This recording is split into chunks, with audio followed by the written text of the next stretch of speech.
وَإِذَا وَقَعَ الْقَوْلُ عَلَيْهِمْ، اور جب ان پر ہماری بات جو ہے واقع ہو جائے گی، اخرجنا لہم دابۃ من الارض، پھر ہم نکالیں گے ان کے لیے زمین سے ایک جانور، تکلمہم، جو ان سے کلام کرے گا، ان الناس کانوا بآیاتنا لا یوقنون، کہ لوگ ہماری نشانیوں پر یقین نہیں رکھتے تھے۔ یہ قیامت کی علامات میں احادیث میں تفصیل سے آئی ہے کہ جو آخری علامات ہیں، جبکہ سورج جو ہے مغرب سے طلوع ہوگا، اور اس کے بعد ہی یہ ہے کہ کوہ صفا جو ہے اس کے پاس وہ پھٹے گا اور اس میں سے ایک جانور برآمد ہوگا۔ احادیث سے یہی معلوم ہوتا ہے، واللہ عالم۔ آخر زمان کی ایک بڑی نشانی کا تذکرہ گزری نشست میں کیا تھا کہ سورج اچانک ایک صبح مغرب سے طلوع ہوگا، جس کے بعد توبہ کا دروازہ بند ہو جائے گا۔ اس کی ایک جڑواں علامت بھی ہے جو کہ طلوع آفتاب سے پہلے یا اس کے فوراً بعد ظاہر، جس کے بارے میں اللہ تعالیٰ فرماتے ہیں،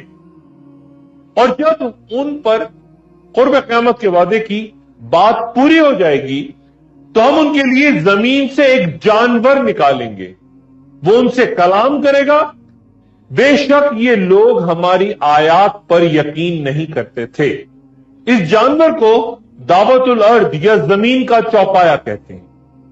ایک عجیب الخلقت بھاری بھرکم جانور۔ چند روایات کے مطابق یہ مکہ المکرمہ میں صفا کے پہاڑ کے شگاف سے نکلے گا، اور جب لوگ کعبہ شریف میں ہوں گے تو وہ حجر اسود اور مقام ابراہیم کے درمیان پہنچ کر چیخ چیخ کر لوگوں کو خوفزدہ کرے گا۔ لوگ خوفزدہ ہو کے بھاگیں گے، لیکن مومنوں کی ایک جماعت اپنی جگہ کھڑی رہے گی، جسے علم ہوگا کہ یہ اللہ کا جانور ہے۔ جانور روئے زمین پر بھاگے گا اور لوگ بھاگ کر نماز کی پناہ لیں گے، تو وہ سامنے آ کر ان کا چہرہ داغ کر چلا جائے گا اور پھر کہے گا کہ تو اب نماز پڑھ رہا ہے، یعنی کہ وہ انسانوں سے باتیں بھی کرے گا۔ گویا دن چڑھے یہ جانور ظاہر ہوگا اور پھر لوگوں کا چہرہ داغتا جائے گا، اور جس کے بعد مومن اور کافر کی شناخت الگ الگ ہو جائے گی۔ چند روایات کے مطابق یہ کچھ لوگوں کو زخمی بھی کرے گا، اور داغے جانے کے بعد لوگ ایک دوسرے کو اس طرح پکاریں گے کہ اے مومن یا اے کافر۔